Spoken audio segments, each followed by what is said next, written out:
Hay noches en las que el aire mismo parece susurrar secretos que no deberías escuchar. Mi nombre es irrelevante, pero lo que voy a contarte podría cambiar para siempre la forma en que caminas por un cementerio después del anochecer. Durante los últimos 5 años he recopilado testimonios de personas comunes que vivieron experiencias extraordinarias en panteones de toda la República Mexicana. Gente que jamás creyó en fantasmas hasta que se encontraron cara a cara con algo que no debería existir. Esta noche te compartiré 8 relatos que me han quitado el sueño. Historias que llegan acompañadas de evidencias, fotografías y grabaciones que desafían toda lógica. Pero antes de continuar, debo advertirte algo. Una vez que escuches lo que estas personas vivieron, cada sombra entre las lápidas tomará un significado diferente. Y quizás descubras que los muertos no descansan tan tranquilos como pensabas. Si has llegado hasta aquí, es porque algo en tu interior reconoce que el mundo oculta secretos más profundos de lo que nos atrevemos a admitir. Este canal es un refugio para quienes buscan la verdad detrás del velo, para aquellos que entienden que algunas historias necesitan ser contadas sin importar cuán perturbadoras sean. Únete a nuestra comunidad de buscadores de lo desconocido suscribiéndote ahora, porque lo que estás a punto de escuchar es solo el comienzo de un viaje hacia territorios que la mente racional prefiere evitar. Mi trabajo como vigilante nocturno en el Panteón de Dolores en la Ciudad de México comenzó por pura necesidad económica. Después de perder mi empleo en una maquiladora textil en Ecatepec, necesitaba cualquier cosa que me permitiera pagar la renta de mi cuarto en la colonia Doctores y enviar algo de dinero a mi madre en Xochimilco. El puesto se anunciaba como custodia nocturna de instalaciones funerarias con un sueldo de 4,000 pesos mensuales, horario de 10 de la noche a 6 de la mañana, 6 días a la semana. Lo que no mencionaba el anuncio era por qué nadie duraba más de 3 meses en el trabajo. Don Aurelio, el encargado del panteón, era un hombre de 60 y tantos años con manos curtidas por décadas de cavar tumbas y una mirada que parecía haber visto demasiado. Cuando me entrevistó en su pequeña oficina junto a la entrada principal, sus primeras palabras fueron: «Mijo, este trabajo no es para cualquiera. Aquí las noches son largas y a veces pasan cosas que no tienen explicación. ¿Tú crees en esas cosas?». Le respondí que no, que solo necesitaba el trabajo. Se rió con una carcajada seca que sonó más a advertencia que a humor y me dijo que empezara esa misma noche. El Panteón de Dolores es uno de los más antiguos de la capital, establecido en 1875. Sus 240 hectáreas albergan más de 1 millón de almas, desde sepulturas humildes, marcadas solo con cruces de madera, hasta mausoleos de mármol que parecen pequeños palacios. Durante el día, el lugar bulle de actividad. Familias que visitan a sus difuntos, floristas que venden cempasúchitl y rosas, niños que corren entre las tumbas mientras sus padres limpian las lápidas. Pero cuando cae la noche y se cierran las puertas principales, el panteón se transforma en algo completamente diferente. Mi primera semana transcurrió sin incidentes mayores. Hacía mis rondas cada 2 horas.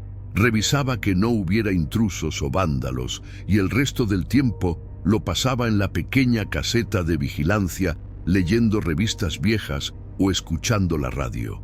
Pero fue durante mi 8ª noche cuando comencé a notar las primeras anomalías. Estaba haciendo mi recorrido de las 2 de la madrugada por la sección de monumentos históricos cuando escuché pasos detrás de mí. Me detuve y el sonido cesó. Reanudé mi camino y los pasos regresaron, manteniendo exactamente el mismo ritmo que los míos. Me volteé rápidamente alumbrando con mi lámpara, pero no había nadie. solo las siluetas de los monumentos proyectando sombras alargadas bajo la luz de la luna menguante. Ecos, me dije a mí mismo, aunque sabía que los ecos no mantienen un patrón tan preciso. Continué mi ronda, pero esta vez los pasos no solo me siguieron, sino que comenzaron a acelerarse. Era como si alguien invisible caminara cada vez más rápido detrás de mí, acortando la distancia. El sonido era inconfundible, el golpe seco de suelas de cuero contra el pavimento de concreto. Cuando llegué a la tumba del general Porfirio Díaz, los pasos se detuvieron abruptamente. El silencio que siguió fue tan denso que pude escuchar el latido de mi propio corazón. Dirigí el haz de luz hacia la base del monumento y vi algo que me heló la sangre. Huellas de lodo fresco que no estaban ahí cuando pasé en mi ronda anterior. Eran pisadas de hombre, talla aproximada del número 26, que se dirigían directamente hacia la tumba y desaparecían justo frente a la lápida, como si quien las había dejado se hubiera desvanecido en el aire. Al día siguiente le conté a don Aurelio sobre las pisadas y los pasos que me seguían. Escuchó mi relato en silencio, asintiendo ocasionalmente como quien conoce una historia que ha escuchado muchas veces antes. Cuando terminé, se quitó su sombrero de paja y se rascó la cabeza calva antes de hablar. «Ese es don Práxedes», me dijo con naturalidad, como si estuviera hablando del clima. «Era vigilante aquí antes que tú. Murió hace como 15 años de un infarto mientras hacía su ronda. Lo encontramos al amanecer, tirado junto al monumento de Díaz. Desde entonces, cada vigilante nuevo recibe su visita. No supe si tomarlo en serio o pensar que el viejo me estaba tomando el pelo, pero esa noche decidí ir preparado. Además de mi lámpara reglamentaria, llevé mi teléfono con la cámara lista y una pequeña grabadora que había comprado en el tianguis de la Lagunilla. Si algo extraño iba a pasar, quería tener evidencia. La noche estaba particularmente fría para ser octubre, con una neblina ligera que se alzaba del suelo húmedo y creaba una atmósfera fantasmagórica entre las tumbas. Los pasos comenzaron exactamente a las 2:07, justo cuando me acercaba al área de monumentos. Esta vez no me detuve al escucharlos, sino que seguí caminando mientras activaba discretamente la grabadora. Los pasos me siguieron durante casi 15 minutos, manteniéndose siempre a la misma distancia. Cuando llegué frente al monumento de Díaz, saqué mi teléfono y comencé a grabar video mientras alumbraba lentamente el área circundante. En la pantalla del teléfono, mientras enfocaba la base del monumento, apareció algo que mis ojos no podían ver directamente. Era la figura translúcida de un hombre de mediana edad, vestido con un uniforme de vigilante idéntico al mío, que caminaba lentamente alrededor de la tumba como si estuviera haciendo su ronda. Su rostro era visible solo parcialmente, pero pude distinguir un bigote espeso y unos ojos que parecían mirar directamente a la cámara. La figura se movía con movimientos lentos y deliberados, deteniéndose ocasionalmente para revisar la tumba como lo haría cualquier vigilante consciente. Lo más perturbador era que mientras grababa, podía escuchar claramente sus pasos resonando en el silencio nocturno, pero cuando apartaba la vista del teléfono para mirar directamente, no veía absolutamente nada. Era como si la cámara del dispositivo pudiera captar algo que mis ojos no eran capaces de percibir. La grabación duró aproximadamente 3 minutos, durante los cuales la figura completó 2 vueltas alrededor del monumento antes de detenerse frente a la lápida y voltear directamente hacia donde yo estaba parado. En ese momento, la temperatura del aire descendió tan dramáticamente que pude ver mi propio aliento formar pequeñas nubes de vapor. La figura en la pantalla del teléfono levantó una mano en lo que parecía ser un saludo, y entonces escuché algo que me cambió para siempre la perspectiva sobre lo que es posible y lo que no. Una voz ronca, como la de alguien que ha fumado toda la vida, pronunció claramente mi nombre. Rodrigo, compañero, gracias por continuar la guardia. Mi sangre se convirtió en hielo. Nadie en el panteón conocía mi nombre completo. En el trabajo todos me llamaban simplemente el Nuevo. Pero de alguna manera, esa presencia sabía exactamente quién era yo. Bajé lentamente el teléfono y por primera vez me atreví a hablar al aire. ¿Don Práxedes? La respuesta llegó inmediatamente, con una claridad que no dejaba lugar a dudas. El mismo, muchacho. No te asustes, nomás vengo a verificar que todo esté en orden. Durante los siguientes 20 minutos, mantuve la conversación más surrealista de mi vida. Don Práxedes me contó cómo había trabajado en el panteón durante 32 años, cómo conocía cada tumba y cada historia de las personas enterradas allí. Me explicó que su trabajo no había terminado con su muerte, que seguía haciendo las rondas nocturnas para asegurarse de que todo estuviera bien. Los muertos merecen respeto y protección, me dijo, y alguien tiene que cuidar que no vengan a molestarlos. Cuando le pregunté por qué los vigilantes anteriores habían renunciado, su risa resonó en el aire frío de la madrugada. No todos están preparados para la verdad, Rodrigo. Algunos prefieren creer que cuando uno se muere, se acabó todo. Pero tú eres diferente. Puedo sentirlo. Tú entiendes que hay cosas más grandes que lo que podemos ver. Me explicó que él había elegido quedarse en el panteón porque había sido su hogar durante tantos años y que su presencia servía como protección contra las cosas malas que a veces quieren entrar. Desde esa noche, mis rondas se convirtieron en algo completamente diferente. Don Práxedes me acompañaba regularmente, siempre invisible a mis ojos, pero claramente audible y detectable a través de la cámara del teléfono. Me enseñó sobre las diferentes personalidades del panteón, como él las llamaba, los muertos que descansaban en paz, los que tenían asuntos pendientes y los que simplemente no podían aceptar su nueva condición. Me mostró qué tumbas evitar durante ciertas horas de la noche y cuáles requerían atención especial. ¿Tienes miedo? Si no, prepárate porque la historia 2 está a punto de comenzar. Trabajé como florista en el Panteón de Belén en Guadalajara durante 7 años, desde los 18 hasta los 25. Heredando el pequeño negocio de mi abuela Esperanza, cuando ella ya no pudo cargar las cubetas de agua ni permanecer de pie durante las largas jornadas. El puesto estaba ubicado justo frente a la entrada principal, estratégicamente colocado para captar a las familias que llegaban a visitar a sus difuntos durante los fines de semana. Vendía principalmente cempasúchitl, rosas rojas y blancas, claveles y pequeños arreglos florales que las señoras compraban para decorar las tumbas de sus seres queridos. El Panteón de Belén es uno de los más antiguos de Jalisco, establecido en 1841, y tiene la particularidad de albergar tanto tumbas del período colonial como sepulturas modernas. Sus estrechos pasillos de adoquín se entrelazan formando un verdadero laberinto que puede confundir incluso a los visitantes más frecuentes. Durante mis primeros meses de trabajo, me dediqué exclusivamente a aprender los nombres de las flores, los precios y a identificar qué tipo de arreglo prefería cada cliente según su presupuesto y la ocasión. Fue mi abuela quien me habló por primera vez sobre Lupita, aunque al principio pensé que era solo una de esas leyendas urbanas que crecen alrededor de los cementerios.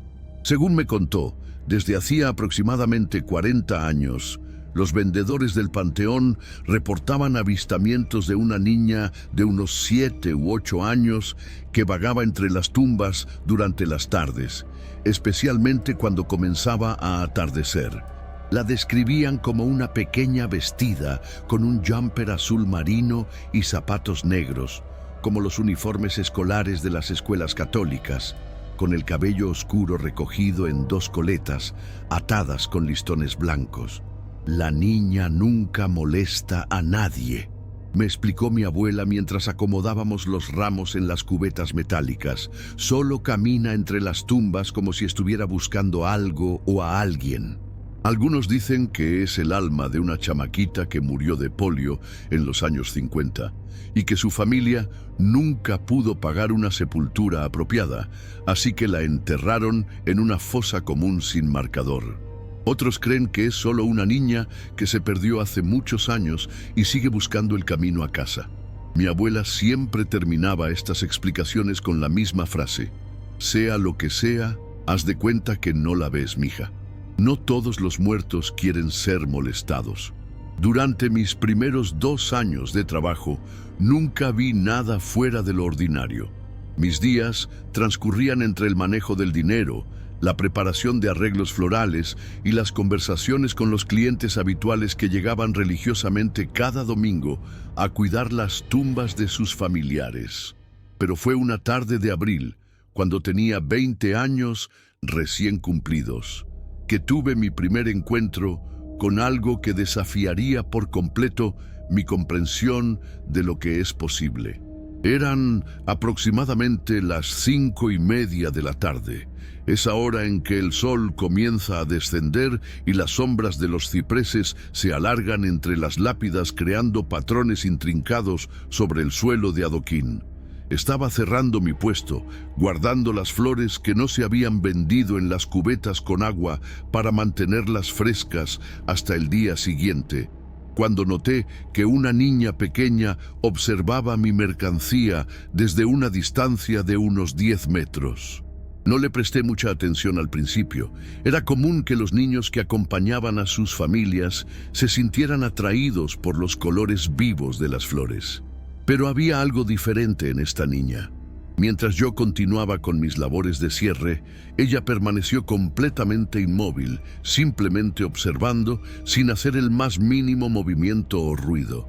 Vestía exactamente como mi abuela había descrito: jumper azul marino, zapatos negros bien lustrados, calcetas blancas que le llegaban hasta las rodillas, y su cabello oscuro perfectamente peinado en 2 coletas con listones blancos. Lo que más me llamó la atención era lo impecable de su vestimenta. Cada prenda parecía recién planchada, sin una sola arruga o mancha, como si se hubiera vestido con especial cuidado para una ocasión importante. Después de varios minutos de sentir su mirada fija sobre mí, decidí acercarme para preguntarle si estaba perdida o si necesitaba ayuda para encontrar a su familia. «Hola, pequeña», le dije con la voz más suave posible. «¿Estás buscando a tus papás?» La niña no respondió, pero giró lentamente la cabeza hacia donde yo estaba y me miró directamente a los ojos. Sus ojos eran de un color café tan profundo que parecían casi negros, y tenían una intensidad perturbadora para alguien tan joven. No había miedo en su mirada, ni curiosidad infantil, sino algo que solo puedo describir como una tristeza antigua, como si llevara una pena demasiado pesada para sus pequeños hombros. Cuando estuve a aproximadamente 3 metros de ella, la niña habló por primera vez. Su voz era suave pero extrañamente clara, con la dicción perfecta de alguien que ha sido entrenado para hablar correctamente. «¿Tienes flores para mi mamá?». La pregunta me tomó por sorpresa, no tanto por su contenido, sino por la manera en que la formuló. Había algo en su tono que sugería que esta no era la primera vez que hacía esta pregunta, sino algo que había repetido muchas veces antes. «Claro, niña», le respondí. «¿Qué tipo de flores le gustan a tu mamá?». Ella señaló hacia un ramo de rosas blancas que tenía en una de las cubetas y dijo: «Esas». A ella siempre le gustaron las rosas blancas porque decía que representaban la pureza y la esperanza. Tomé el ramo que había señalado y se lo extendí, pero cuando nuestras manos estaban a punto de tocarse, algo extraordinario sucedió. Sentí una ráfaga de aire helado que me rodeó completamente, como si alguien hubiera abierto la puerta de un congelador gigante, y por un instante pude ver a través de ella, como si fuera una imagen proyectada sobre el aire. En ese momento de contacto visual directo, experimenté algo que solo puedo describir como una visión o un flash de memoria que no me pertenecía. Vi a la misma niña pero más joven, quizás de 5 o 6 años, corriendo felizmente por los pasillos del Panteón, mientras una mujer joven la seguía con una sonrisa. La mujer vestía un vestido floreado, típico de los años 50, y cargaba un ramo de rosas blancas idéntico al que yo tenía en mis manos. Ambas se dirigían hacia una tumba modesta en la sección más antigua del cementerio, donde la niña ayudaba a su madre a cambiar el agua de un florero de vidrio y a acomodar las flores frescas. La visión cambió abruptamente y vi a la misma mujer, pero ahora demacrada y enferma, postrada en una cama de hospital mientras la niña, vestida con el mismo uniforme escolar que llevaba frente a mí, la tomaba de la mano y lloraba silenciosamente. Pude escuchar fragmentos de conversación como si fueran susurros llevados por el viento. Lupita, hijita, cuando yo ya no esté, quiero que recuerdes siempre llevarme rosas blancas. Prométeme que no vas a olvidar a tu mamá. La niña asentía con fervor mientras las lágrimas rodaban por sus mejillas infantiles. Cuando la visión terminó, me encontré de nuevo frente a la niña en el panteón, pero algo había cambiado fundamentalmente en mi percepción de la realidad. Ella seguía allí, sólida y real en apariencia, pero ahora yo sabía con certeza absoluta que estaba frente a algo que no pertenecía al mundo de los vivos. Mi mamá está en la sección antigua, me dijo con la misma voz suave, pero no recuerdo exactamente dónde. ¿Me ayudas a encontrarla? Sin poder explicar por qué, asentí y la seguí hacia el interior del panteón. Caminamos en silencio por los estrechos pasillos de adoquín, pasando entre tumbas que databan de más de un siglo atrás.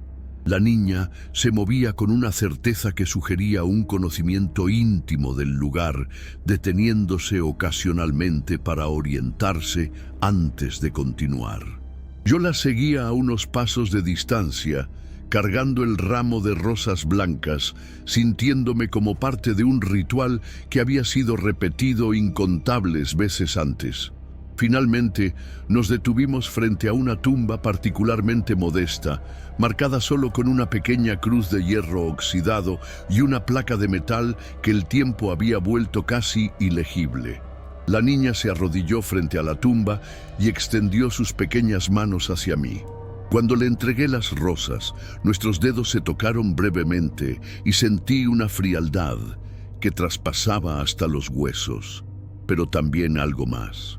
Una sensación de gratitud tan intensa que me llenó los ojos de lágrimas. Ella acomodó las flores con el cuidado meticuloso de alguien que ha realizado esta tarea muchas veces, asegurándose de que cada rosa estuviera perfectamente posicionada. Cuando terminó, se puso de pie y me miró con una sonrisa que transformó completamente su rostro, llenándolo de la luz y la alegría que debería tener cualquier niña de su edad. «Gracias», me dijo simplemente, y luego comenzó a alejarse, caminando lentamente hacia el interior del cementerio. La seguí con la mirada hasta que su figura se desvaneció gradualmente entre las sombras de los cipreses, como una fotografía que se desvanece lentamente hasta desaparecer por completo. Cuando regresé al día siguiente para trabajar, busqué la tumba donde habíamos colocado las flores, pero las rosas habían desaparecido sin dejar rastro, como si nunca hubieran estado allí. Las historias que acabas de escuchar son solo la superficie de un océano de misterios que se ocultan en los rincones más oscuros de nuestro país. Cada panteón, cada cementerio abandonado, cada cripta olvidada guarda secretos que desafían nuestra comprensión del mundo. Si sientes que algo en tu interior ha despertado mientras escuchabas estos relatos, si reconoces que hay verdades más profundas esperando ser descubiertas, entonces este es tu lugar. Déjanos saber en los comentarios si has vivido algo similar, si has sentido presencias inexplicables o si conoces lugares donde lo imposible se vuelve cotidiano. Tu historia podría ser la próxima que investiguemos.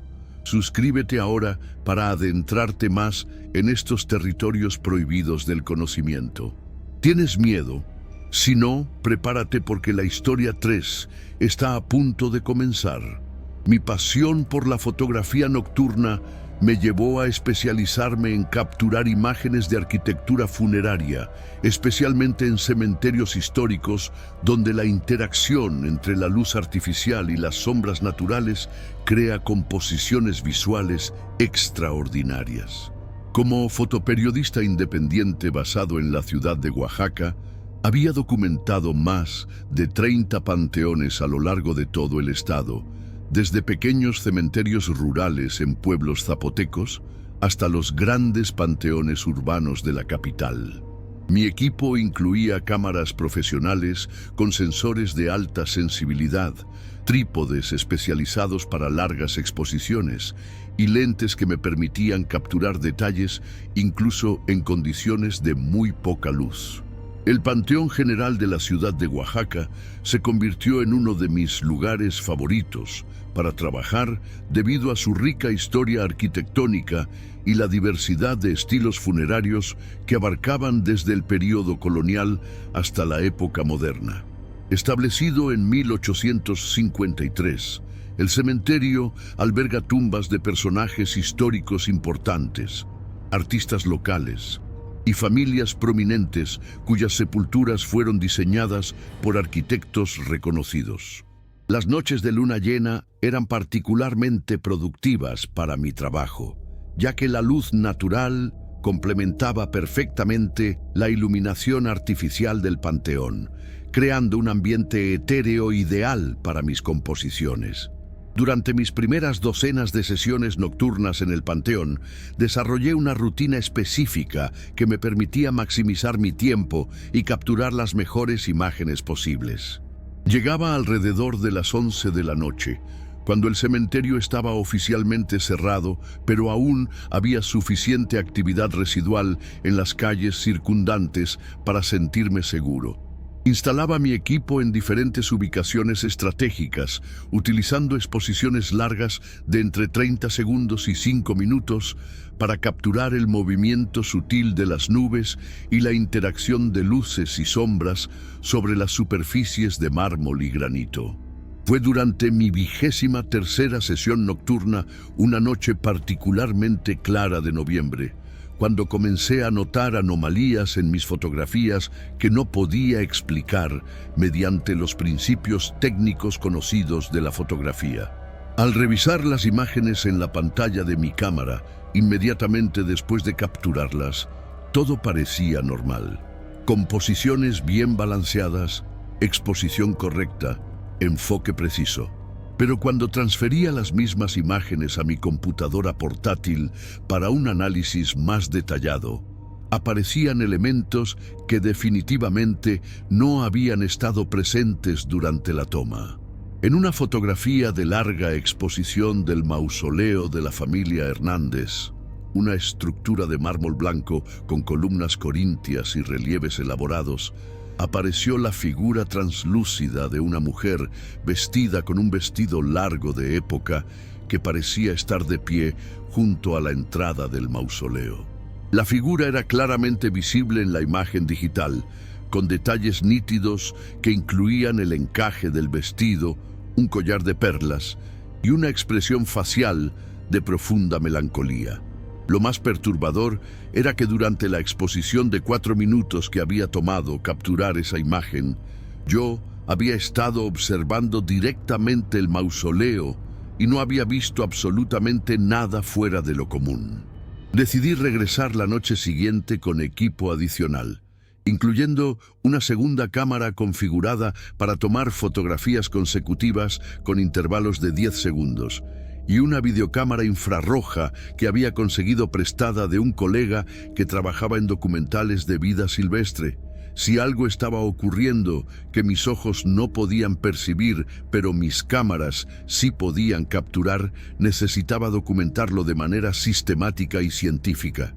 También llevé un termómetro digital para registrar variaciones de temperatura y una grabadora de audio de alta sensibilidad para detectar cualquier sonido anómalo. Instalé mi equipo en la misma ubicación de la noche anterior, dirigiendo todas las cámaras hacia el mausoleo de la familia Hernández. Durante las primeras 2 horas, todo permaneció completamente normal. Las fotografías mostraban únicamente la estructura arquitectónica bajo la iluminación nocturna, sin ninguna anomalía visible.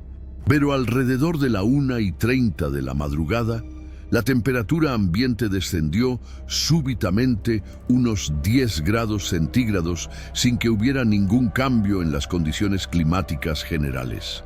Fue entonces cuando la cámara configurada para tomas consecutivas comenzó a capturar una secuencia extraordinaria.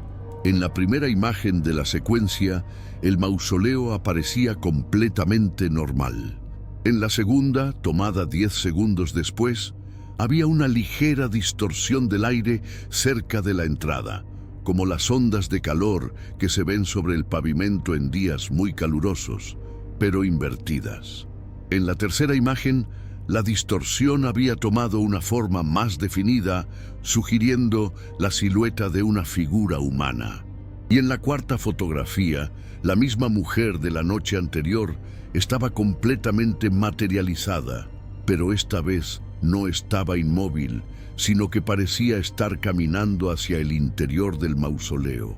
La secuencia completa duró aproximadamente 2 minutos, durante los cuales capturé 12 imágenes que mostraban a la figura manifestándose gradualmente, moviéndose alrededor del mausoleo, como si estuviera inspeccionando o buscando algo, y finalmente desvaneciéndose de la misma manera gradual en que había aparecido. Durante todo este tiempo, yo estaba observando directamente el área a través del visor de mi cámara principal, y mis ojos no detectaron absolutamente nada. Era como si existiera un espectro de la realidad que solo era visible a través de los sensores electrónicos de mis cámaras. La grabadora de audio captó algo igualmente perturbador.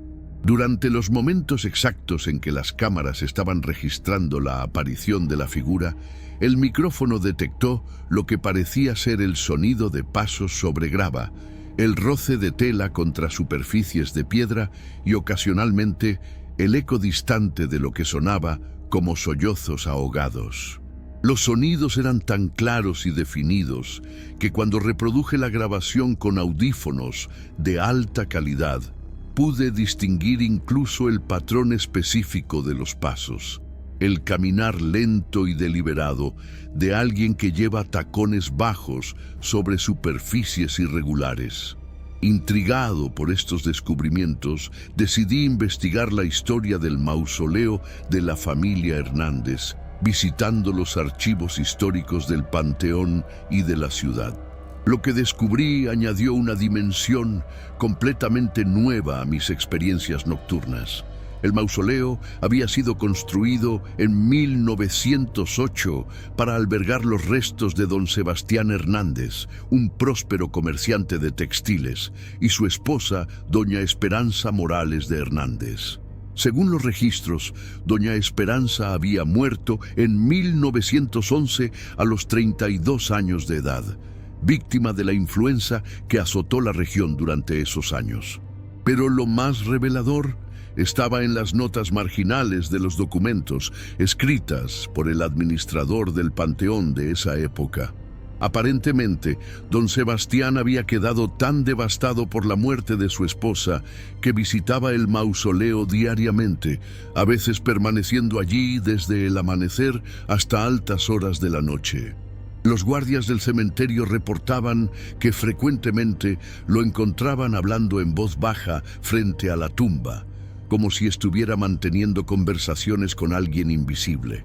En 1913, don Sebastián murió súbitamente de lo que los médicos de la época describieron como melancolía profunda, y fue enterrado junto a su esposa en el mismo mausoleo. Armado con esta información histórica, regresé al Panteón una semana después con un enfoque completamente diferente. En lugar de simplemente documentar las anomalías, Decidí intentar establecer algún tipo de comunicación directa.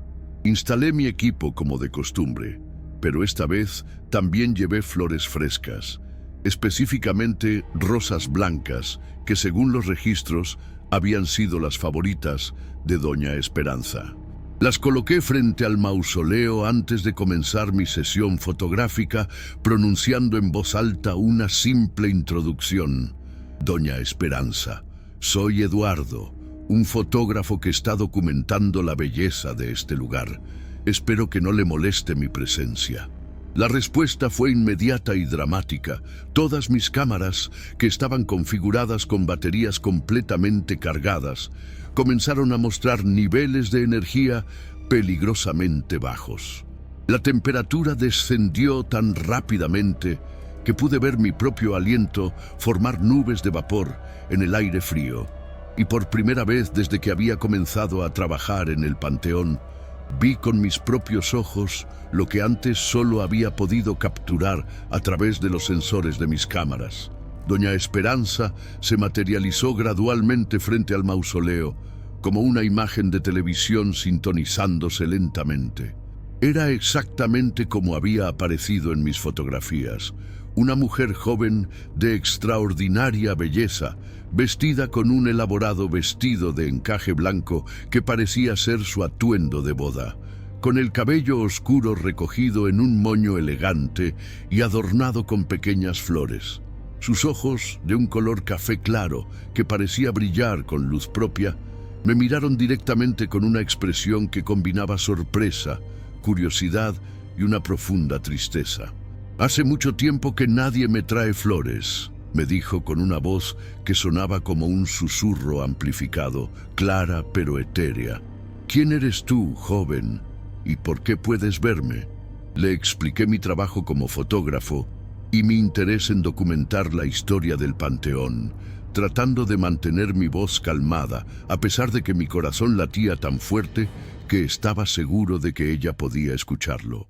Ella sonrió con una expresión que iluminó completamente su rostro y me dijo: «Sebastián solía traerme rosas blancas todos los días. Decía que representaban la pureza de nuestro amor y la esperanza de que algún día volveríamos a estar juntos». Durante los siguientes 30 minutos mantuve la conversación más extraordinaria de mi vida. Doña Esperanza me contó sobre su vida en Oaxaca a principios del siglo XX, sobre su matrimonio con don Sebastián y sobre cómo su muerte prematura había devastado no solo a su esposo, sino a toda la comunidad que la conocía. Me explicó que había elegido permanecer cerca del mausoleo porque sabía que Sebastián vendría a buscarla y que durante todos estos años había estado esperando pacientemente su regreso. ¿Tienes miedo? Si no, prepárate porque la historia 4 está a punto de comenzar. Como arqueólogo especializado en culturas prehispánicas, trabajando para el Instituto Nacional de Antropología e Historia, había participado en excavaciones en sitios tan importantes como Monte Albán, Mitla y el Tajín. Pero nunca había esperado que mi trabajo me llevara a investigar fenómenos que desafiaran completamente mi formación científica. Mi especialidad eran las prácticas funerarias zapotecas y mixtecas, particularmente los rituales de enterramiento y las ofrendas que acompañaban a los muertos en su viaje al más allá. Tenía 35 años, un doctorado de la Universidad Nacional Autónoma de México y una reputación sólida basada en 15 años de investigación meticulosa y publicaciones académicas respetadas. El caso que cambiaría para siempre mi perspectiva sobre la naturaleza de la muerte y lo que viene después comenzó con una llamada telefónica un martes por la mañana de febrero. El director del Panteón Municipal de Tlaxiaco, un pequeño pueblo en la región mixteca de Oaxaca, reportaba que durante trabajos de mantenimiento rutinario habían descubierto lo que parecía ser una tumba prehispánica intacta, ubicada en una sección del cementerio que había sido considerada como terreno virgen. Lo más intrigante era que la tumba había sido encontrada completamente vacía, sin restos humanos ni ofrendas, pero con evidencias claras de que había sido utilizada recientemente. Llegué a Tlaxiaco 2 días después acompañado de mi asistente de investigación, Mariana, una estudiante de maestría en arqueología con experiencia en documentación fotográfica y análisis estratigráfico. El Panteón Municipal era un cementerio modesto establecido en 1921, ubicado en una colina que dominaba el valle donde se asienta el pueblo. El director, don Armando Velasco, nos mostró el sitio del descubrimiento. Una excavación rectangular de aproximadamente 2 metros de largo por 1 de ancho, perfectamente alineada con los puntos cardinales, siguiendo las tradiciones funerarias prehispánicas. Lo que más nos llamó la atención fue la precisión arquitectónica de la construcción. Las paredes de la tumba estaban revestidas con piedras perfectamente cortadas y ajustadas sin mortero, una técnica característica de la arquitectura mixteca del período posclásico. En las esquinas había pequeños nichos que claramente habían sido diseñados para albergar ofrendas ceremoniales. Los símbolos grabados en las piedras incluían glifos que reconocí como representaciones del calendario ritual de 260 días y motivos asociados con el culto a los antepasados. Sin embargo, toda la estructura estaba completamente vacía, como si hubiera sido limpiada meticulosamente. Don Armando nos explicó que el descubrimiento había ocurrido cuando los trabajadores estaban cavando una nueva fosa para un entierro programado para esa semana. Al principio pensamos que era solo una formación rocosa natural, nos dijo, pero cuando limpiamos bien la tierra, nos dimos cuenta de que era una construcción hecha por el hombre. Lo más raro es que la tierra que quitamos estaba completamente suelta, como si alguien hubiera estado cavando aquí muy recientemente. Cuando le preguntamos sobre la posibilidad de que hubiera habido una profanación de tumba, negó con la cabeza. Nadie entra aquí de noche, licenciado. Tenemos vigilancia y además la gente del pueblo le tiene mucho respeto a los muertos. Mariana y yo establecimos un perímetro de excavación arqueológica estándar alrededor de la tumba, utilizando cuadrículas de 1 metro cuadrado para documentar sistemáticamente cualquier evidencia material que pudiera ayudarnos a entender la antigüedad y el propósito original de la estructura. Utilizando técnicas de fechamiento estratigráfico y análisis de la composición del suelo, determinamos que la tumba había sido construida originalmente alrededor del año 1400 de nuestra era, durante el periodo de mayor esplendor de la cultura mixteca en la región. Pero los análisis también revelaron algo completamente inexplicable desde el punto de vista arqueológico convencional. Las muestras de suelo tomadas del interior de la tumba mostraban evidencias de alteración reciente, con capas de sedimento que habían sido removidas y vueltas a depositar en un patrón que sugería actividad sistemática durante los últimos 5 años. Más perturbador aún, encontramos fragmentos de materiales orgánicos que las pruebas de carbono 14 dataron como contemporáneos, mezclados con artefactos cerámicos definitivamente prehispánicos. Durante nuestro tercer día de excavación, encontramos el primer indicio de lo que realmente había estado ocurriendo en ese lugar. Enterrado a una profundidad de 50 centímetros, justo en el centro geométrico de la tumba, descubrimos un pequeño bulto envuelto en tela de algodón que había sido teñida con cochinilla, un colorante tradicional mixteco.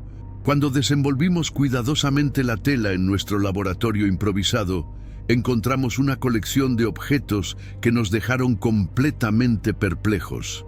Fotografías modernas impresas en papel fotográfico contemporáneo, pero que mostraban personas vestidas con atuendos prehispánicos, participando en ceremonias que parecían ser auténticos rituales funerarios mixtecos. Las fotografías estaban acompañadas de un cuaderno escrito a mano, en una mezcla de español moderno y lo que reconocí como mixteco clásico. El cuaderno contenía instrucciones detalladas para la realización de ceremonias de comunicación con los antepasados, incluyendo especificaciones precisas sobre ofrendas, invocaciones y los momentos propicios según el calendario ritual para establecer contacto con los muertos. Lo más inquietante era que las últimas entradas del cuaderno estaban fechadas apenas 2 semanas antes de nuestro arribo al sitio. Esa noche, mientras revisábamos nuestros hallazgos en el pequeño hotel donde nos hospedábamos, Mariana me comentó algo que había estado observando durante nuestro trabajo de campo. «Doctor», me dijo, ¿se ha dado cuenta de que desde que comenzamos a excavar, la gente del pueblo nos mira de manera diferente? Es como si supieran algo que nosotros no sabemos, pero no se atreven a decirnos qué es. Tenía razón. Durante nuestras conversaciones con los habitantes locales, había notado una reticencia particular cuando se trataba de hablar sobre la historia del panteón, y especialmente sobre cualquier cosa relacionada con las tradiciones prehispánicas de la región. Decidimos regresar al panteón esa noche para realizar observaciones adicionales con equipo de detección electromagnética que habíamos traído para mapear posibles estructuras subterráneas adicionales. Don Armando nos prestó las llaves del cementerio con evidente reluctancia, advirtiéndonos que no nos quedáramos más allá de las 3 de la madrugada. Después de esa hora, nos dijo con una seriedad que no admitía bromas: «Este lugar no es seguro para los vivos». Llegamos al panteón alrededor de las 11 de la noche, cargando nuestro equipo de detección y cámaras especializadas para trabajo nocturno. El cementerio, bajo la luz de la luna menguante, tenía una atmósfera completamente diferente a la que habíamos experimentado durante nuestras excavaciones diurnas. Los cipreses proyectaban sombras alargadas que se movían con la brisa nocturna, creando patrones cambiantes de luz y oscuridad entre las tumbas. El silencio era tan profundo que podíamos escuchar nuestros propios latidos cardíacos. Instalamos nuestro equipo alrededor de la tumba prehispánica y comenzamos a realizar mediciones sistemáticas. Los detectores electromagnéticos inmediatamente registraron anomalías significativas en el área circundante, sugiriendo la presencia de estructuras metálicas o actividad eléctrica subterránea que no habíamos detectado durante nuestras excavaciones diurnas. Más extraño aún, los dispositivos mostraban patrones de interferencia que parecían seguir un ritmo específico, como si hubiera una fuente de energía pulsante bajo tierra. Alrededor de la medianoche, mientras Mariana documentaba fotográficamente nuestras lecturas instrumentales, comenzamos a escuchar lo que inicialmente pensamos era música distante llevada por el viento desde el pueblo.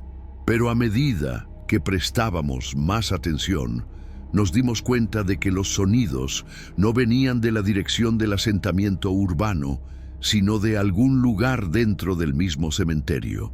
Era una melodía compleja interpretada con instrumentos que reconocí como teponastlis y flautas de hueso, instrumentos musicales tradicionales mixtecos utilizados en ceremonias religiosas prehispánicas.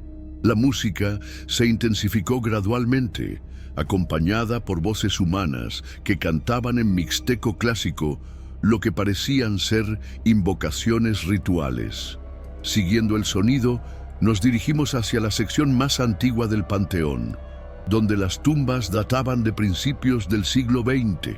Allí, en un claro natural entre los cipreses, presenciamos algo que desafió completamente nuestra comprensión de lo que es posible en el mundo físico. Un grupo de aproximadamente 15 personas, vestidas con atuendos ceremoniales mixtecos auténticos que incluían huipiles elaboradamente bordados, tocados de plumas de quetzal y ornamentos de jade y oro, estaban realizando lo que claramente era un ritual funerario prehispánico. En el centro del círculo que habían formado, había una figura tendida sobre una petaca ceremonial, cubierta con mantas tejidas con motivos geométricos tradicionales. Lo más perturbador era que todos los participantes en la ceremonia parecían translúcidos, como si fueran hologramas proyectados en el aire nocturno. Mariana y yo permanecimos ocultos detrás de un mausoleo grande, observando la ceremonia mientras nuestras cámaras documentaban automáticamente lo que estaba ocurriendo. Los participantes realizaban movimientos rituales precisos, siguiendo patrones coreográficos que reconocí de códices prehispánicos que había estudiado durante mis investigaciones académicas. Uno de los participantes, que parecía ser el sacerdote principal basándose en la elaboración de sus vestimentas, realizaba invocaciones en mixteco clásico mientras quemaba copal en un incensario de cerámica. La ceremonia culminó cuando el sacerdote principal se dirigió directamente hacia donde estábamos escondidos y en español moderno perfectamente claro nos dijo: «Arqueólogos, ustedes han profanado la tumba de nuestros antepasados, pero también han sido elegidos para entender que la muerte no es el final, sino una transformación. Vengan y sean testigos de la verdad que sus libros de universidad no pueden enseñarles. ¿Tienes miedo? Si no, prepárate porque la historia 5 está a punto de comenzar». Durante mis 12 años como enfermera nocturna en el Hospital General de Puebla, había visto casi todo lo que la muerte puede mostrar a quienes trabajamos en la frontera entre la vida y lo que viene después. Había estado presente en los últimos momentos de centenares de pacientes, había consolado a familias destrozadas por la pérdida y había aprendido a reconocer las señales sutiles que indican cuando alguien está a punto de partir de este mundo. Pero nada en mi formación profesional o mi experiencia personal me había preparado para lo que comencé a experimentar durante el turno nocturno del pabellón de cuidados intensivos durante el mes de octubre del año pasado. El Hospital General de Puebla es una institución médica establecida en 1945, con 450 camas distribuidas en 8 pisos y servicios especializados que atienden a toda la región centro-oriente del país. Mi área de trabajo era el 7º piso, específicamente la unidad de cuidados intensivos, donde atendíamos a los pacientes más graves, aquellos cuyas condiciones médicas requerían monitoreo constante e intervenciones frecuentes para mantenerlos con vida. Era un trabajo emocionalmente demandante, pero también profundamente satisfactorio cuando lográbamos salvar vidas que parecían perdidas. Trabajaba el turno nocturno de 9 de la noche a 7 de la mañana, 4 días a la semana. Durante estas horas, el hospital adquiere una atmósfera completamente diferente a la que tiene durante el día. Los pasillos se vuelven más silenciosos, la iluminación se reduce a niveles mínimos para no disturbar el descanso de los pacientes, y el personal se limita a lo estrictamente necesario. Es durante estas horas cuando la muerte parece más presente, como si la oscuridad le diera una licencia especial para reclamar a quienes están más vulnerables. Fue durante una noche particularmente ocupada, cuando teníamos la unidad completamente llena, con pacientes en estado crítico, que noté por primera vez algo que no podía explicar mediante mis conocimientos médicos. Era aproximadamente la 1:30 de la madrugada y estaba revisando los signos vitales de don José Ramírez, un hombre de 72 años que había sufrido un infarto masivo y se encontraba en coma inducido, conectado a un ventilador mecánico y múltiples monitores que registraban cada función corporal, mientras ajustaba la dosis de medicamentos en su línea intravenosa. Noté que el monitor de presión arterial mostraba fluctuaciones extrañas, como si el corazón del paciente estuviera respondiendo a algún estímulo externo que yo no podía identificar. Sus párpados, que habían permanecido completamente inmóviles durante los 3 días que llevaba en coma, comenzaron a moverse rápidamente, como si estuviera experimentando un sueño particularmente intenso. Pero lo más extraño era que sus labios se movían ligeramente, como si estuviera tratando de decir algo. Me acerqué a don José para escuchar si estaba emitiendo algún sonido, y fue entonces cuando experimenté algo que cambió para siempre mi comprensión de lo que realmente ocurre en los momentos finales de la vida. Con una voz apenas audible, pero perfectamente clara, escuché que repetía un nombre: Esperanza, Esperanza, ya voy contigo. Lo que me resultó más perturbador era que, según el expediente médico, don José había perdido a su esposa Esperanza hacía más de 15 años, y durante sus momentos de conciencia nunca había mencionado su nombre. Decidí quedarme junto a su cama para observar más detalladamente lo que estaba ocurriendo. Durante los siguientes 20 minutos, don José mantuvo lo que parecía ser una conversación completa con alguien invisible. Hablaba en susurros, pero pude distinguir fragmentos como: sí, ya estoy listo, perdóname por tardar tanto, y ¿están todos allí esperándome? Sus expresiones faciales cambiaban según lo que aparentemente estaba escuchando, mostrando a veces sorpresa, otras veces alegría, y ocasionalmente una profunda paz que transformaba completamente su rostro. Lo que más me impactó fue que durante esta experiencia, todos sus signos vitales se estabilizaron de manera inexplicable. Su presión arterial, que había estado fluctuando peligrosamente durante días, se normalizó. Su ritmo cardíaco se volvió fuerte y regular. Su respiración, asistida por el ventilador mecánico, se sincronizó perfectamente con la máquina, como si hubiera recuperado el control consciente de sus funciones respiratorias. Era como si la presencia de esta esperanza invisible estuviera proporcionándole una paz que toda nuestra tecnología médica había sido incapaz de lograr. Aproximadamente a las 2 de la madrugada, don José abrió completamente los ojos por primera vez en 3 días. Su mirada estaba completamente lúcida y enfocada, sin rastro de la confusión que típicamente acompaña a los pacientes que emergen de comas profundos. Me miró directamente y me dijo con una voz sorprendentemente fuerte: enfermera, ella dice que ya es hora de irme. ¿Puede llamar a mis hijos para despedirme? Aunque médicamente parecía imposible, su condición había mejorado tanto que pude retirarle el ventilador mecánico y permitirle hablar normalmente.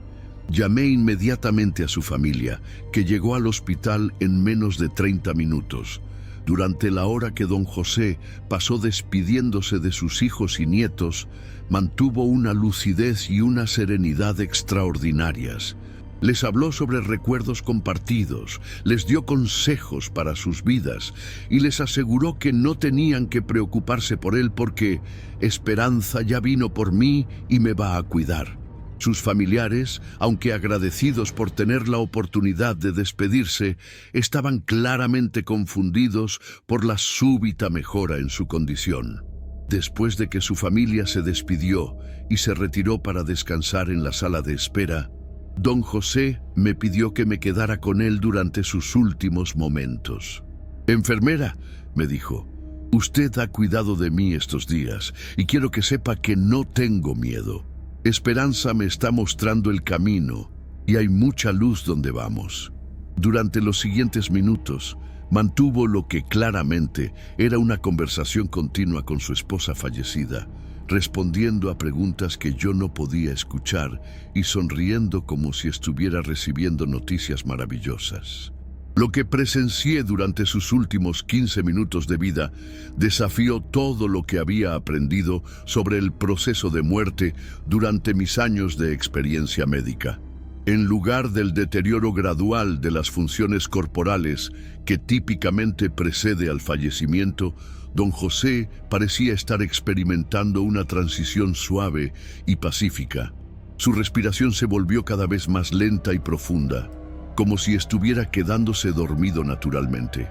Su expresión facial reflejaba una tranquilidad absoluta, como la de alguien que está a punto de reunirse con seres queridos después de una larga separación.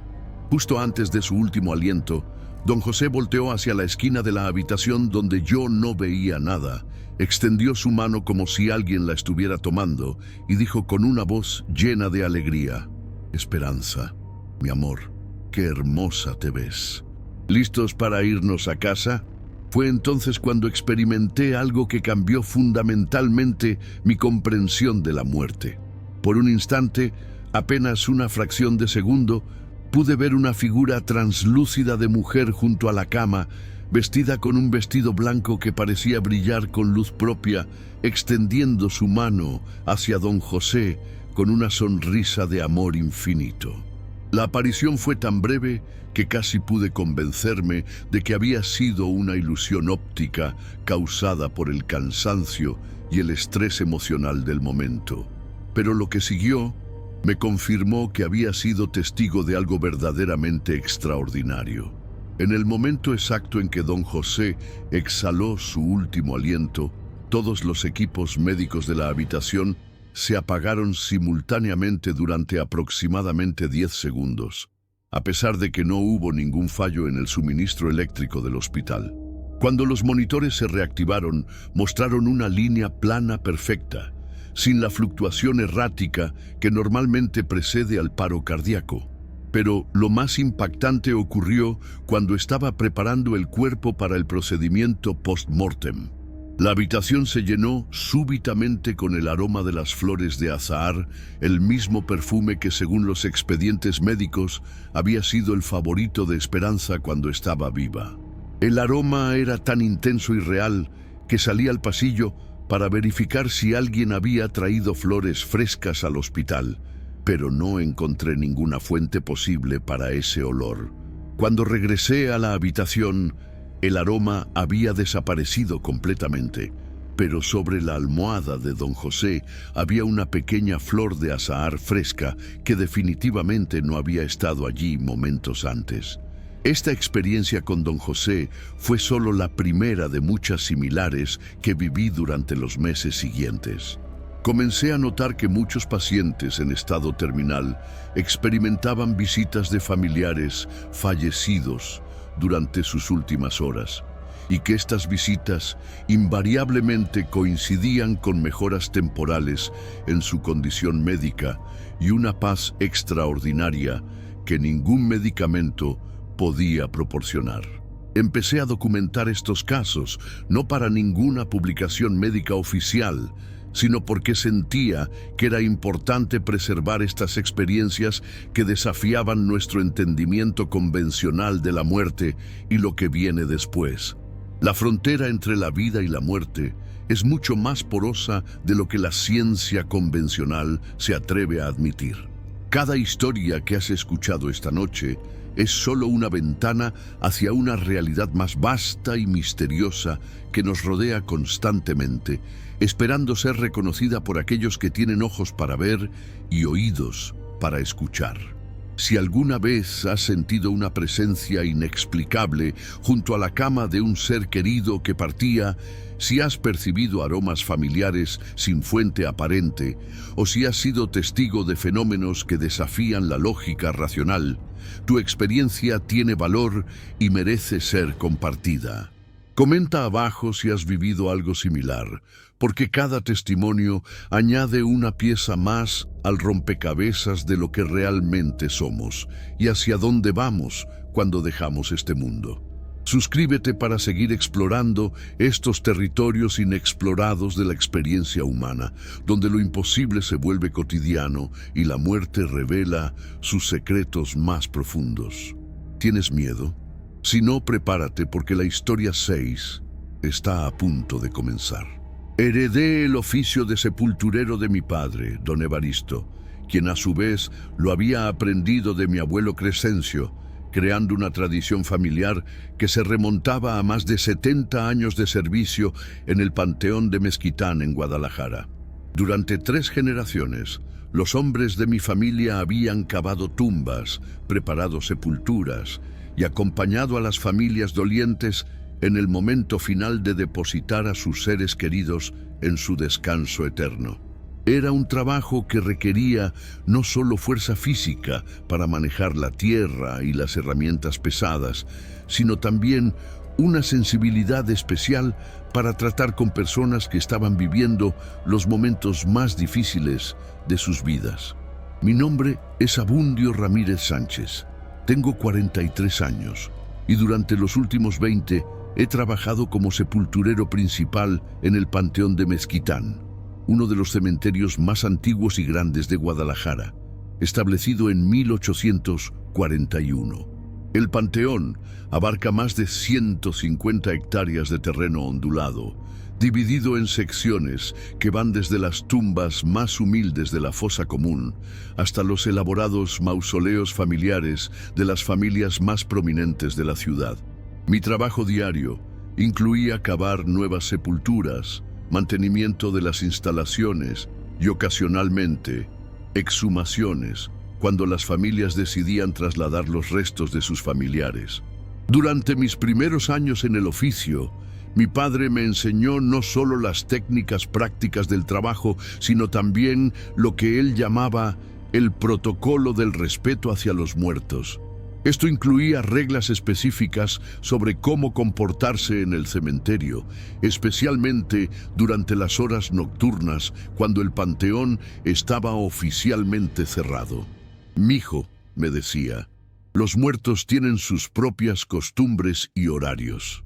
Durante el día, cuando hay visitas y ceremonias, se mantienen tranquilos por respeto a los vivos. Pero cuando cae la noche, el panteón es de ellos, y nosotros somos solo invitados que deben comportarse con mucha educación». Mi padre me contó historias que habían sido transmitidas de sepulturero a sepulturero durante décadas, relatos sobre apariciones, voces que llamaban desde tumbas específicas y fenómenos inexplicables que ocurrían regularmente en ciertas secciones del cementerio. Al principio, pensé que eran solo supersticiones desarrolladas por hombres que pasaban demasiado tiempo entre los muertos. Pero conforme pasaron los años y comencé a tener mis propias experiencias, me di cuenta de que estas historias eran advertencias prácticas disfrazadas de folclore. La primera vez que experimenté algo verdaderamente inexplicable fue durante mi 5º año de trabajo, cuando tenía 28 años de edad. Era una noche de diciembre particularmente fría y estaba terminando de rellenar una sepultura que había cavado esa mañana para un entierro que se realizaría al día siguiente. Trabajar de noche no era inusual. Muchas veces teníamos que preparar sepulturas fuera del horario normal, cuando había varios entierros programados para el mismo día y necesitábamos adelantar trabajo. Mientras paleaba la última cantidad de tierra para nivelar la superficie de la nueva sepultura, comencé a escuchar lo que inicialmente pensé era el sonido de agua corriendo por las tuberías subterráneas del sistema de drenaje del panteón. Pero a medida que prestaba más atención, me di cuenta de que el sonido tenía un patrón demasiado irregular para ser agua y además parecía venir de diferentes direcciones simultáneamente. Era más bien como el murmullo de conversaciones múltiples, como cuando uno pasa cerca de una reunión familiar, pero está demasiado lejos para distinguir palabras específicas. Dejé de trabajar y me quedé completamente inmóvil, tratando de localizar la fuente del sonido.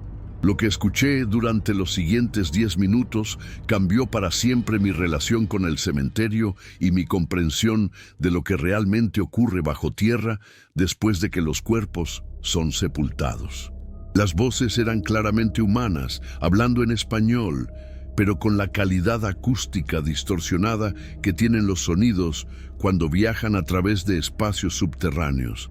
Pude distinguir conversaciones fragmentadas. «¿Ya llegó la nueva? Bienvenida a nuestro descanso. Hay lugar junto a nosotros». Lo más perturbador era que las voces parecían estar respondiendo a mi presencia.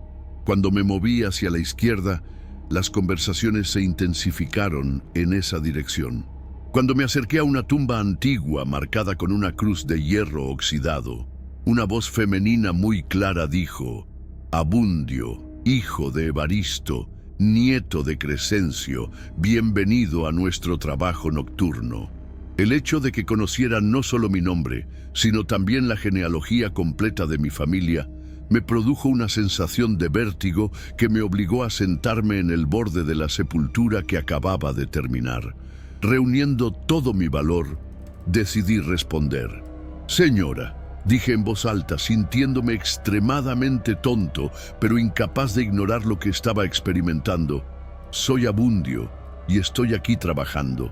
No quiero molestar a nadie. La respuesta llegó inmediatamente, con una claridad que me hizo pensar que quien hablaba estaba justo a mi lado. No molestas, muchacho. Tu familia siempre ha sido respetuosa con nosotros. Tu abuelo Crescencio nos saludaba todas las noches cuando trabajaba tarde. Durante los siguientes 20 minutos, mantuve la conversación más extraordinaria de mi vida con lo que parecía ser una comunidad completa de personas fallecidas que habían mantenido algún tipo de conciencia después de la muerte. Me explicaron que durante las horas nocturnas, cuando el cementerio estaba libre de visitantes y ceremonias, ellos podían moverse y comunicarse libremente entre sus sepulturas. Es como una ciudad subterránea, me dijo una voz masculina que sonaba anciana y sabia. Todos los que están enterrados aquí forman parte de una gran familia y nos cuidamos unos a otros. Me contaron sobre la jerarquía que existía entre los muertos, donde aquellos que habían sido enterrados hace más tiempo servían como guías y protectores para los recién llegados. Me explicaron que cada nueva sepultura que yo cavaba era como preparar una nueva casa para alguien que estaba a punto de unirse a su comunidad, y que mi trabajo era apreciado porque facilitaba la transición de los vivos al mundo de los muertos. Por eso, tu familia puede escucharnos, me dijeron. Ustedes son los constructores de nuestros hogares eternos. Esa noche, las voces me invitaron a participar en lo que llamaron la caminata nocturna, un recorrido guiado por el cementerio donde me mostrarían las historias reales detrás de algunas de las tumbas más antiguas e importantes.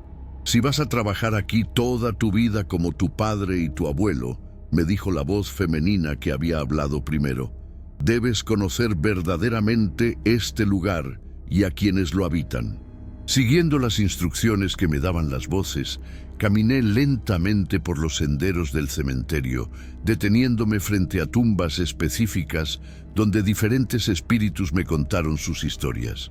En el mausoleo de la familia Guerrero, conocí a don Emilio, un comerciante que había muerto en 1920 y que se había convertido en una especie de alcalde no oficial de la comunidad de muertos.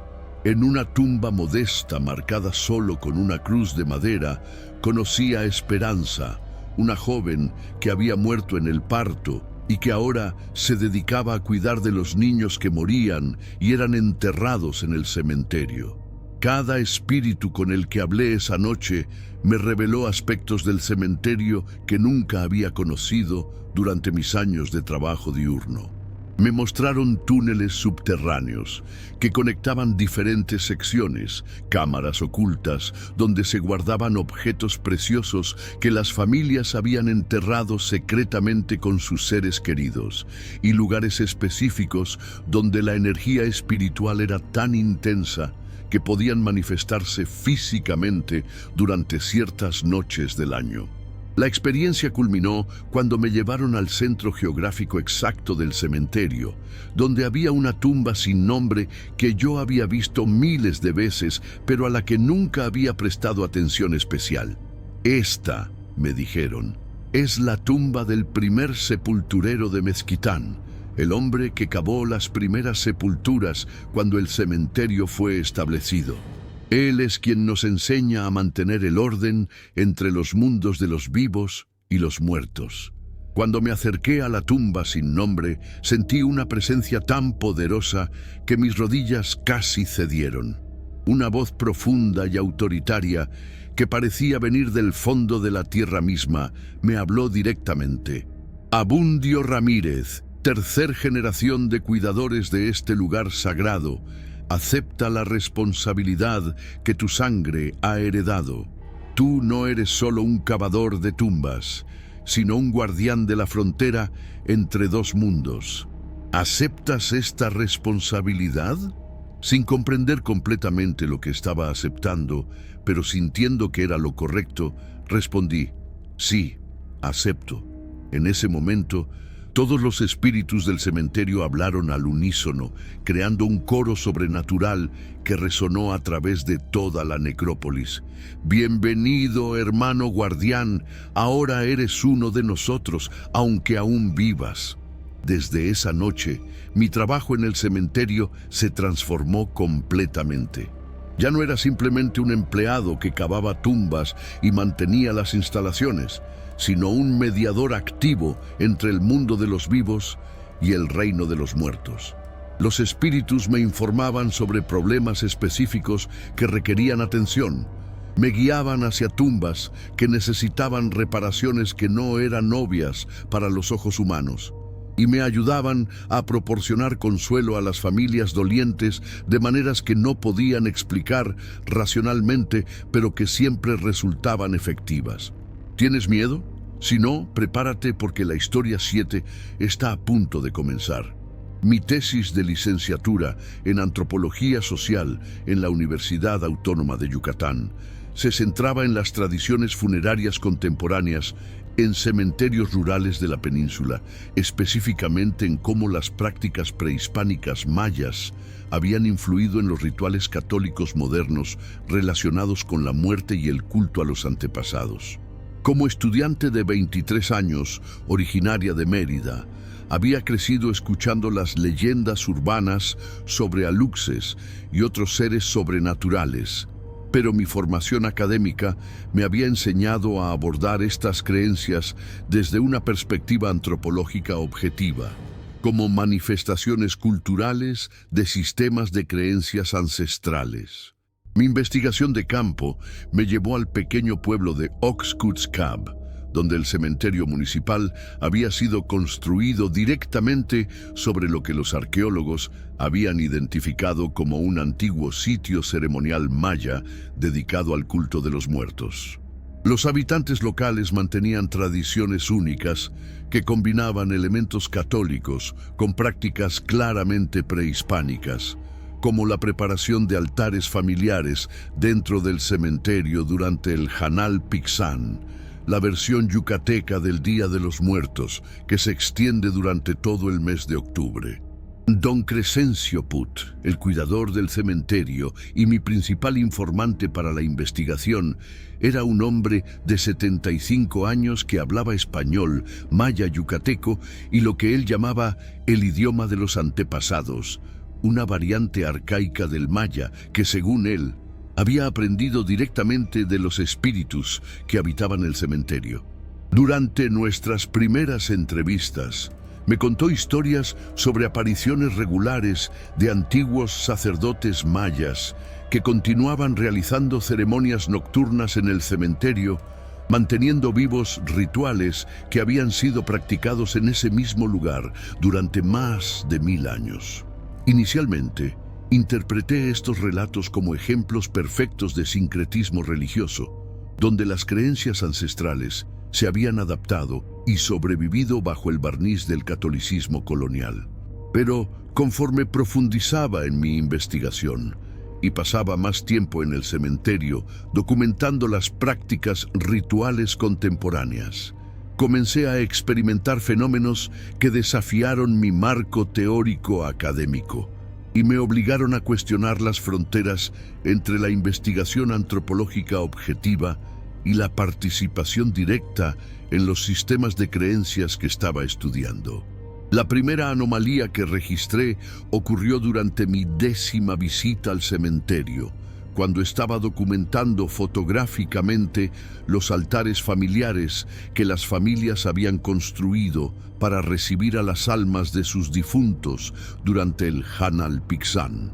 Era aproximadamente las 7 de la noche, esa hora mágica cuando el día se transforma en noche y la realidad ordinaria parece volverse más permeable a otras posibilidades.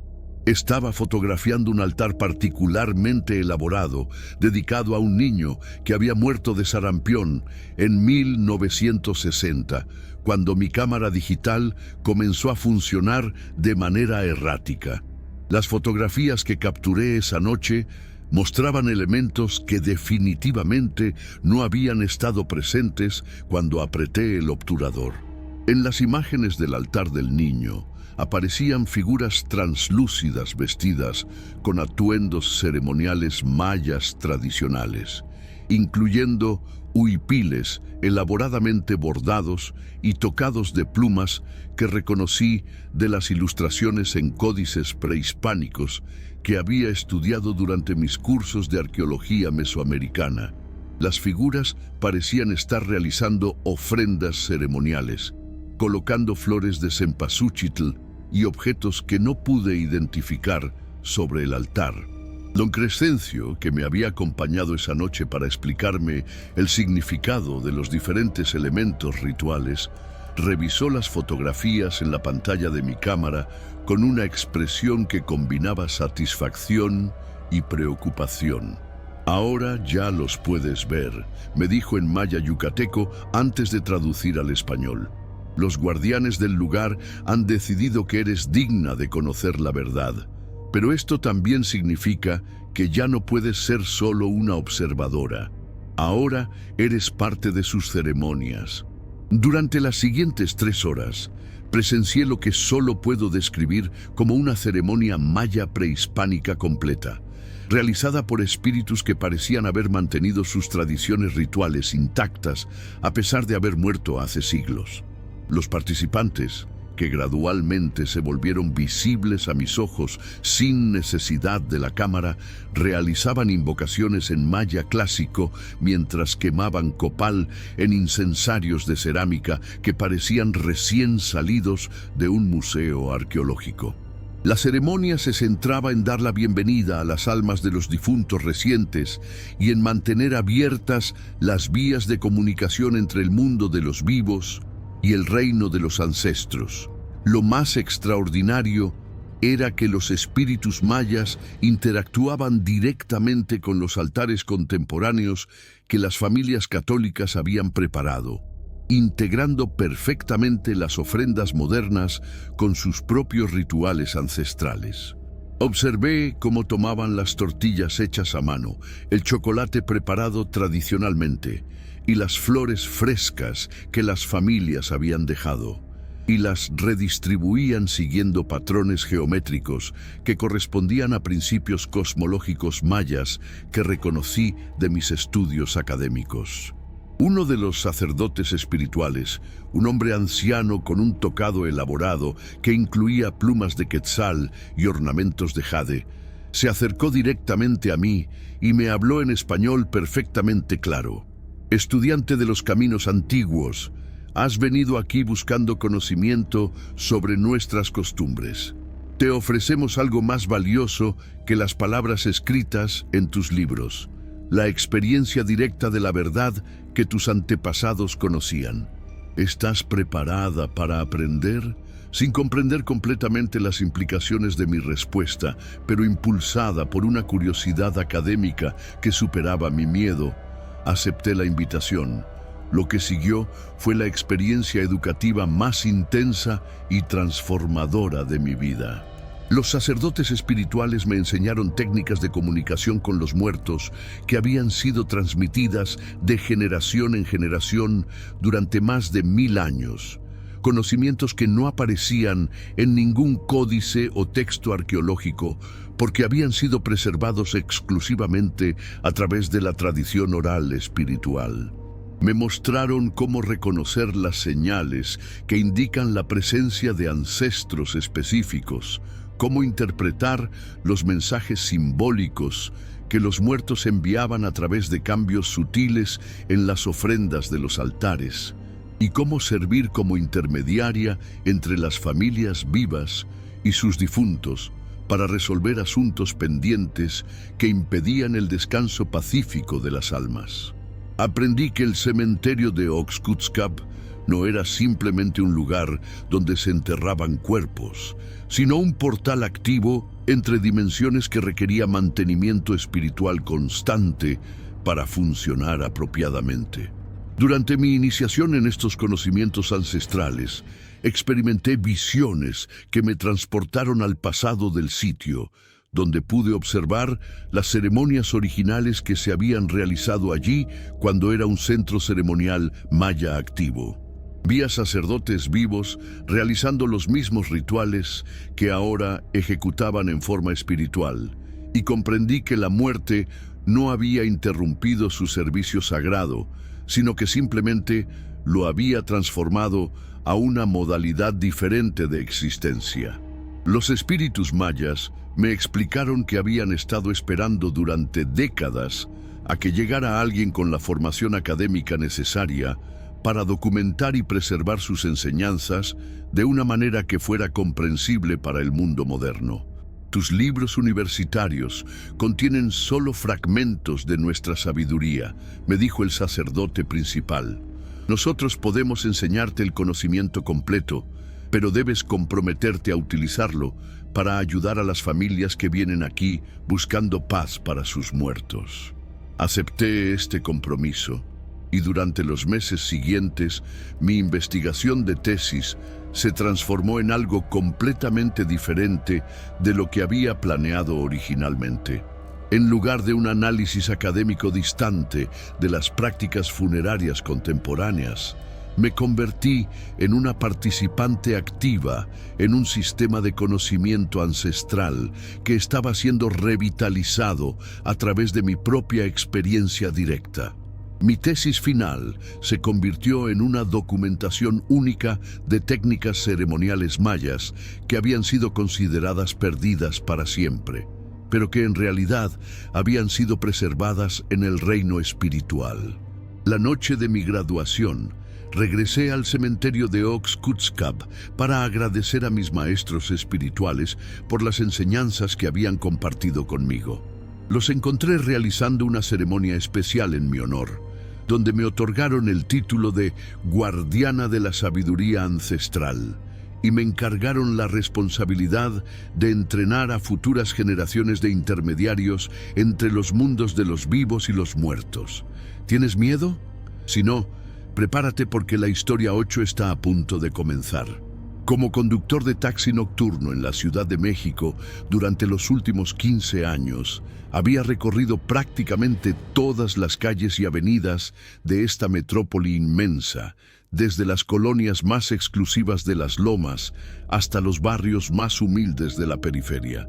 Mi turno comenzaba a las 9 de la noche y terminaba a las 6 de la mañana, cubriendo las horas en que la ciudad revelaba su rostro más auténtico y misterioso. Durante estas horas nocturnas había transportado a todo tipo de personas: ejecutivos que salían de fiestas corporativas, trabajadores de hospitales que terminaban turnos extenuantes, estudiantes que regresaban de antros en la zona rosa y ocasionalmente personas que parecían no pertenecer completamente al mundo de los vivos. Mi nombre es Aurelio Mendoza Castro. Tengo 52 años y manejo un Tsuru amarillo modelo 2005 que había heredado de mi compadre Refugio cuando él se retiró del negocio. El taxi tenía más de 400,000 kilómetros recorridos, pero el motor seguía funcionando perfectamente y la transmisión nunca me había dado problemas serios. Durante mis años de experiencia, había desarrollado una intuición especial para identificar qué pasajeros podrían causar problemas y cuáles serían viajes tranquilos y rentables. Pero había algo particular sobre los viajes nocturnos que nunca pude explicar completamente mediante la lógica ordinaria. Durante ciertas noches, especialmente cuando había niebla o cuando la luna estaba en cuarto menguante, recibía solicitudes de servicio que me llevaban a lugares que no aparecían en ningún mapa actualizado de la ciudad. Los pasajeros que subían durante estos viajes especiales siempre me daban direcciones precisas, pero cuando llegábamos al destino indicado, encontraba lotes baldíos o edificios que habían sido demolidos años atrás. La primera vez que experimenté este fenómeno, pensé que simplemente había un error en la dirección o que el pasajero estaba confundido. Pero cuando comenzó a ocurrir con cierta regularidad, siempre siguiendo patrones similares, me di cuenta de que estaba transportando personas que tenían una relación diferente con la geografía urbana, como si existiera un mapa alternativo de la ciudad que solo era visible para ciertos individuos en circunstancias específicas. El viaje que cambió para siempre mi comprensión de lo que realmente estaba ocurriendo durante estos trayectos misteriosos tuvo lugar una noche de noviembre particularmente fría y húmeda. Era aproximadamente la 1:30 de la madrugada cuando recibí una solicitud de servicio en la esquina de Durango y Álvaro Obregón, en la colonia Roma Norte. Cuando llegué al punto indicado, vi a una mujer de aproximadamente 35 años, vestida con un abrigo largo y elegante de color gris, que esperaba pacientemente bajo la luz tenue de un farol. Cuando la mujer subió al taxi, lo primero que noté fue el frío intenso que parecía emanar de su presencia. A pesar de que tenía la calefacción encendida, la temperatura interior del vehículo descendió tan dramáticamente que pude ver mi propio aliento formar pequeñas nubes de vapor. La mujer me dio una dirección específica: Panteón Francés de la Piedad, por favor, sección de monumentos históricos. Me pareció extraño que alguien quisiera ir a un cementerio a esas horas de la madrugada, pero durante mis años como taxista había aprendido a no hacer demasiadas preguntas sobre los destinos de mis pasajeros.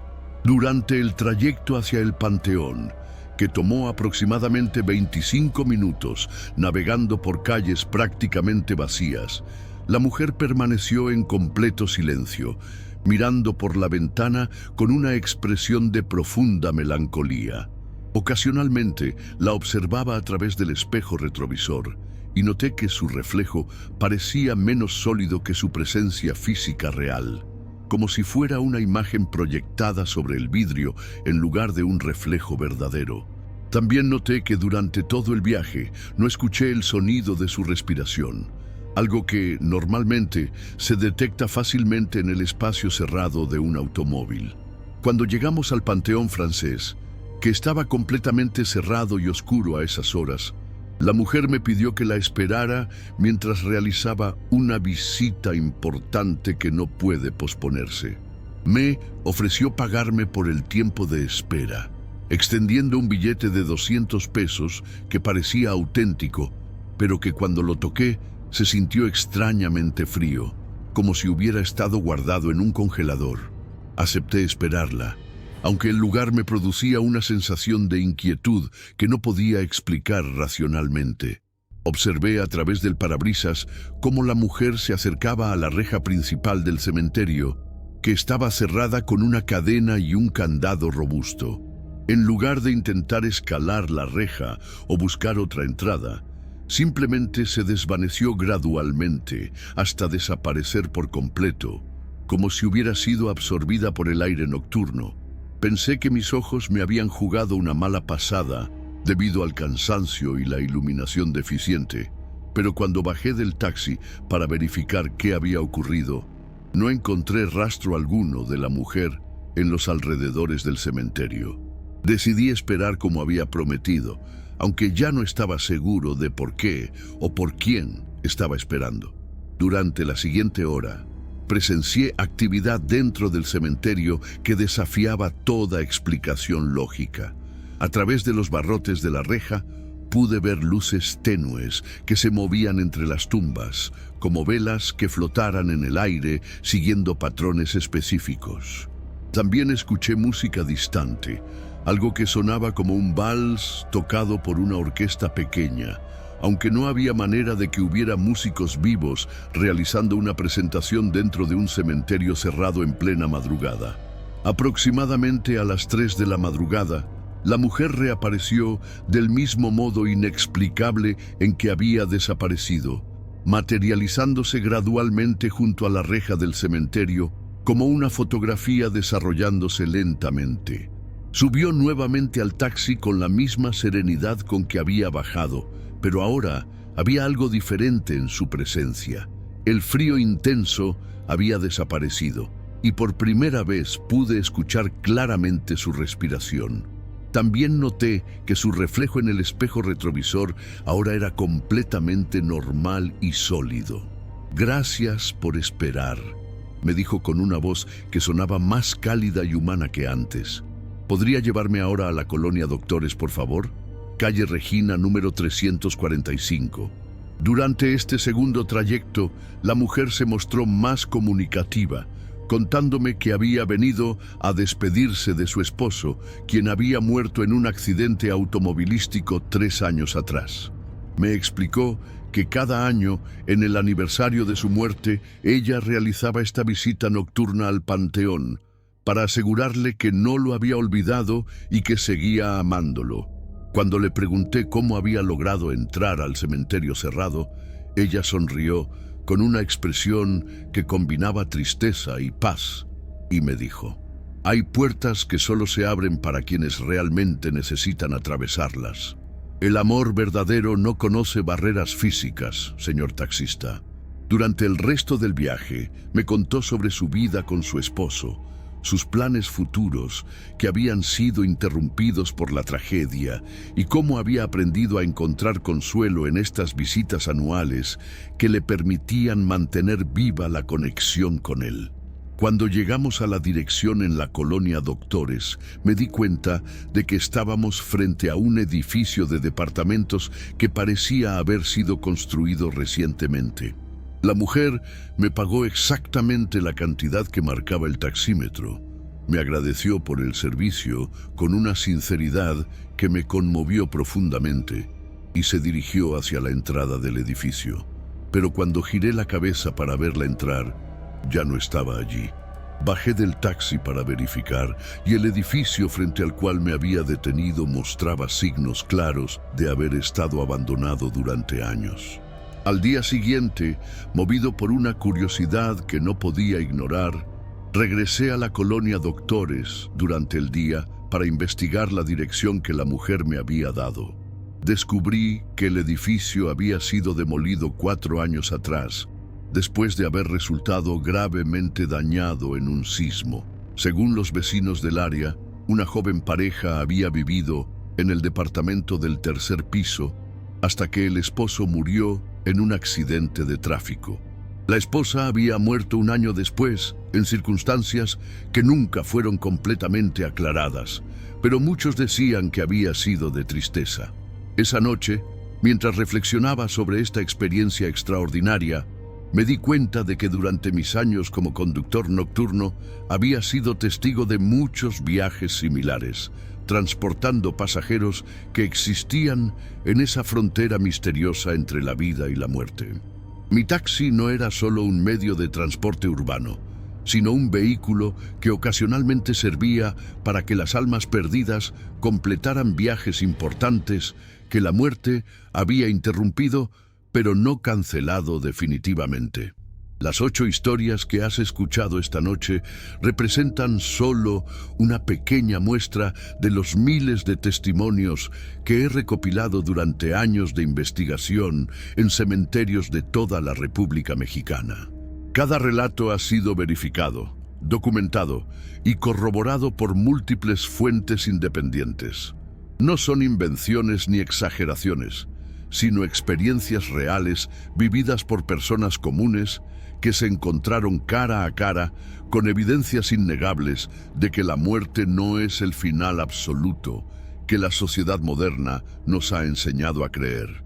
Estos testimonios nos revelan que los cementerios no son simplemente depósitos pasivos de restos mortales, sino territorios activos donde las almas continúan existiendo, interactuando y manteniendo conexiones profundas con el mundo de los vivos.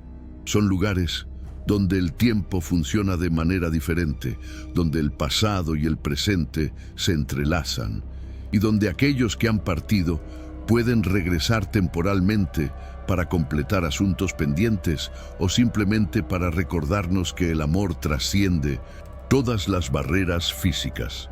Si estas historias han resonado en lo más profundo de tu ser, si han despertado recuerdos de experiencias propias que habías relegado al reino de la imaginación, entonces has reconocido una verdad fundamental sobre la naturaleza de la existencia.